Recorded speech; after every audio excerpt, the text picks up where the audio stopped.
ایک فقیر کی خودکشی کا واقعہ۔ ایک نوجوان لڑکی ہوٹل میں کھانا کھانے گئی۔ وہ اپنے ٹیبل پر اکیلی بیٹھی ہوئی تھی کہ اچانک اس کی نظر کھڑکی کے باہر ایک فقیر پر پڑی۔ اس فقیر کو دیکھ کر ایسا لگ رہا تھا کہ جیسے وہ بیچارہ بے گھر ہے اور اسی فٹ پاتھ پر رہتا ہے۔ تھوڑی دیر کے بعد اس فقیر نے اپنی جیب سے بھیک میں ملے کچھ سکے نکالے اور انہیں گننے لگا۔ سکے گننے کے بعد وہ فقیر اپنی جگہ سے اٹھا اور اس ہوٹل کے دروازے کے پاس آ کر کھڑا ہو گیا۔ اس نے ویٹر کو بلا کر کھانے کا آرڈر دیا۔ ویٹر نے کہا، اے فقیر، بھاگ جا یہاں سے، تیری اوقات نہیں کہ تو اس ہوٹل میں کھانا کھا سکے۔ وہ فقیر بے بسی کی حالت میں تھوڑی دیر وہاں کھڑا رہا۔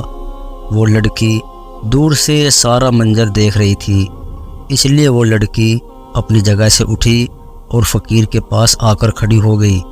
اس لڑکی نے ویٹر کو منع کیا کہ کسی غریب کے ساتھ ایسا برا سلوک نہیں کرنا چاہیے۔ ہر غریب امیر کو عزت دو، سب انسان ہیں۔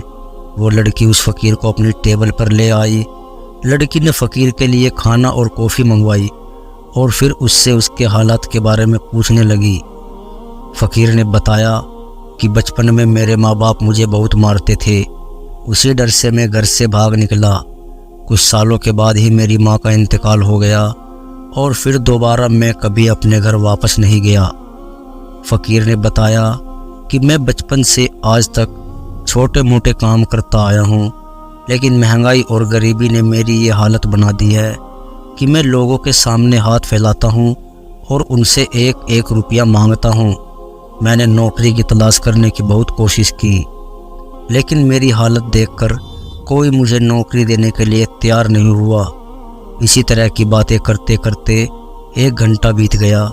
کھانا کھانے کے بعد فقیر نے اس لڑکی کا شکر ادا کیا اور پھر فقیر نے اپنی جیب سے ایک کاغذ نکال کر اس پر کچھ لکھا اور پھر لڑکی کے ہاتھ میں وہ کاغذ رکھتے ہوئے ہوٹل سے نکل گیا۔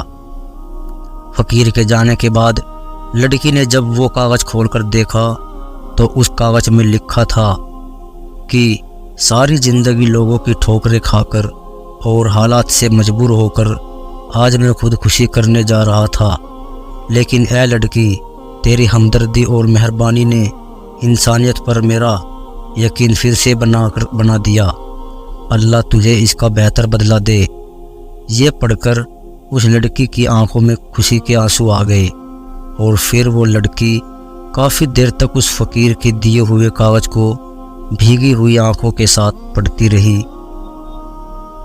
تو دوستو، اس قصے سے ہمیں یہ سیکھنے کو ملا ہے کہ ہماری ایک چھوٹی سی نیکی، ہماری ایک چھوٹی سی مدد کسی کی زندگی بچانے یا کسی کی زندگی بدلنے کا ذریعہ بن سکتی ہے۔ تو میرے پیارے دوستو، نیکیاں کرتے رہیں اور دوسروں کی امداد کرتے رہیں۔ نیکیاں کرنے میں ہمیں کبھی پیچھے نہیں ہٹنا چاہیے۔